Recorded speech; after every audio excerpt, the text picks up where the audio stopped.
काय भावांनो, सगळ्यांना जय श्रीराम. ओळखलं का नाही मला? अरे तुम्ही जय श्रीराम प्राईज देत नाही ते यार, तुम्हाला जय श्रीराम म्हणता येत नाही काय? बघा हे माझा भातचा इथं मेंढ्या बघत बसलाय. मग मी आलतो पुण्याला, 10 दिवस झाले मावशीच्या इथंच होतो. मग आज माझ्या मावशीचा वाढदिवस होता. मग मावशी म्हणली चल कुठंतरी फिरायला जाऊ. सगळ्यांनाच म्हणली, मला नाही भावांनो फक्त. मग आम्ही निघालो गणपतीकडे. आमच्या लाडक्या गणपतीला जाणार नाही असं होऊ शकतंय का? मग आम्ही गणपतीकडे निघालो. श्री क्षेत्र थेऊर माहिती असेल ना तुम्हाला, पुण्याच्या बाजूला आहे. मग आम्ही थेऊरला निघालो. मग थेऊरला आलो. हे बघा मंदिरच किती भारी आहे थेऊरचं.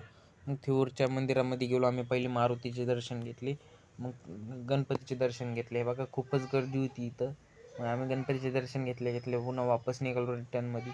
मग वापस निघालो. हे बघा हे मंदिराची का एंट्री गेट आहे, कसलं भारी. इथं बाजूलाच मंदिर आहे एक. मग आम्ही निघालो हॉटेलमध्ये.